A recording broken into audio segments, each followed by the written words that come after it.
Parmi les acteurs qui confirment année après année le talent qu'on leur prêtait, il y a Samy Bouajila.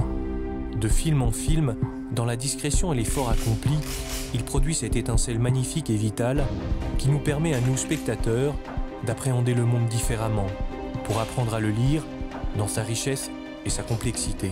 Dans le nouveau film de Julien Leclerc, Braqueur, il est un guerrier intérieur, brut, sauvage, en un mot, majestueux. De quoi se précipiter dans les salles de cinéma. Non, c'est juste une interview, monsieur Bouajila, regardez, c'est un papier. Ah. On est d'accord ou pas? Ouais. Okay. C'est physique de venir faire une interview avec vous. Hein. Tout est physique ici, ça rigole pas, faites gaffe. Hein. Samy Bouajila, bonjour. Bonjour. Notre émission débute toujours par une interview qui s'intitule « Dans la tête d'eux ». Qu'est-ce qui se passe dans la tête de Samy Bouajila quand il reçoit le scénario de Braqueur de Julien Leclerc? Alors, avec des mots, j'arrive pas à le décrire, mais en gros, ça fait... Tu vois, un truc comme ça. Ah oui. C'est-à-dire que je le lis, je me dis, putain, attends, je le referme, je fais un break, je m'allume une clope, je fais ma petite chicorée, quelque chose comme ça, je passe un coup de fil, je continue, et ça monte comme ça en pression, et je finis la journée en transe. Parce que je me dis, putain, je vais kiffer, quoi. Ça va être génial.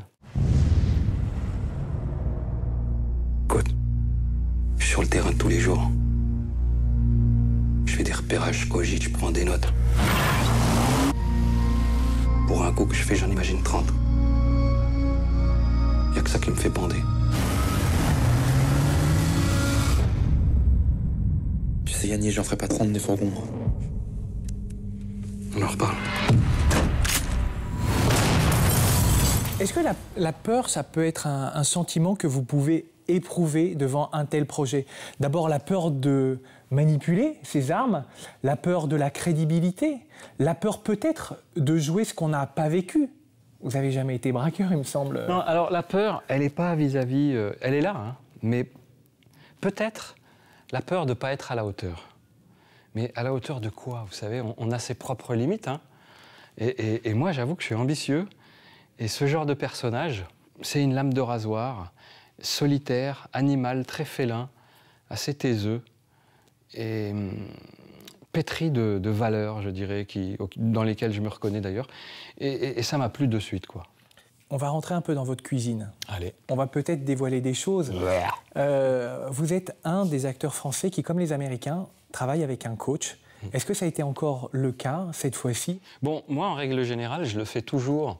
Parce qu'en amont du tournage, je veux faire mon chemin moi-même, de sorte que quand j'arrive sur le plateau, il y a un parcours qui a été fait, en tout cas vers mon rêve, vers mon fantasme, ou l'idée de ce que j'ai du personnage. Et une fois qu'on fait sa gymnastique avant, on arrive chargé déjà de quelque chose, en adéquation avec le metteur en scène, le scénario qui est écrit, etc. Et ça me permet, moi, de me livrer entièrement de suite. On va braquer le chargement et revendre la canne nous-mêmes. On est des braqueurs, on n'est pas des tueurs. Mais c'est pas des convoyeurs que tu vas braquer, c'est les KRA. Quand on vous écoute grâce aux extraits, il y a un élément qui sort. C'est le travail sur votre voix. Ça, c'est un travail que vous avez fait avec votre coach, parce qu'il y a quelque chose de très minéral. Oui. C'est pas la même voix que celle du Samy Bouajila d'aujourd'hui. Oui, mais ça va avec. D'abord, un scénario. Il a fallu la trouver, cette voix, ou oui. elle est venue après avoir fait un travail sur le corps? Ah, moi, je me livre en vrac. Hein. Quand on travaille, c'est un espace qui nous appartient. On fait du déchet, quoi. Et c'est comme un tamis. Il y a un dépôt, il y a des choses qui restent. Ben, les choses qui restent, c'est celles qu'on garde. La voix, le corps, ça va ensemble. Et ouais, je pense que le mec, il pouvait pas parler comme ça, comme on parle là, avec une espèce de fluidité comme ça. Je pense que déjà, ça lui coûte de sortir un son. Et puis après, il faut trouver la voix du personnage qui est forcément en résonance avec la mienne. Moi, je viens du même milieu que Yanis dans le film. Et le but du jeu, c'est en ça où c'est ludique, c'est un luxe qu'on a, eh ben, c'est d'essayer de retrouver des choses, en l'occurrence là, d'essayer de retrouver des choses qui m'appartenaient quand j'étais encore là-bas, dans les quartiers, etc. quoi. Elle est où, ma mère? Elle a rejoint. Oh, ton nom et ton adresse, si tu m'emmènes pas là-bas, je tue ta femme et toute ta famille, t'as compris? On se la joue un tout petit peu perso. Allez. Il est question de famille dans ce film, Samy Bouajila, Ouais. et notamment des relations entre frères et sœurs. Et vous avez un frère. Quel genre de frère êtes-vous? Est-ce que vous êtes aussi protecteur que dans le film? Ben, en fait, quand vous me dites d'où vient le personnage, on s'en inspire de... on a chacun sa petite salade, là, sa petite cuisine. Si je devais qualifier Yanis, pour moi, c'est un grand frère par excellence. Mais moi, il se trouve que j'en ai un comme ça, le même. Quasi le même. Un peu bourru, pareil. Et le gars radical, pareil. C'est-à-dire que s'il y a une embrouille, on n'a pas fini de dire la phrase qu'il faut le freiner des cas de fer, tellement il y va, le mec. Et puis, j'adore...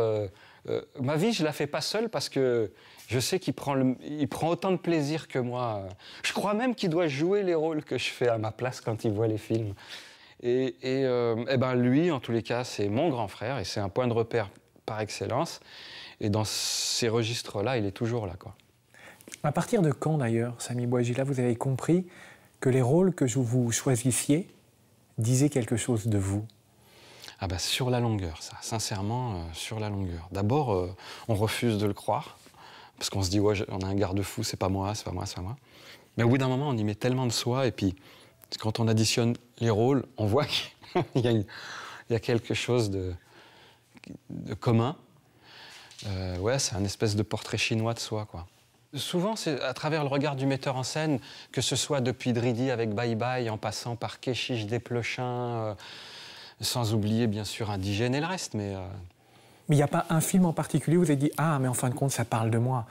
Je choisis ces rôles parce qu'ils parlent de moi. » Bon, je ne suis pas encore assez prêt pour pouvoir formuler ça comme ça.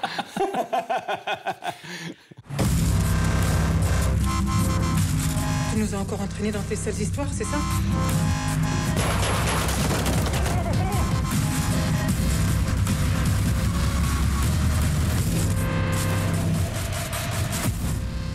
À quel moment sait-on qu'on est juste quand on joue? Devant l'enthousiasme du réalisateur ou au contraire, quand on se rend compte que ce qu'on vient de jouer, on ne l'avait jamais exprimé?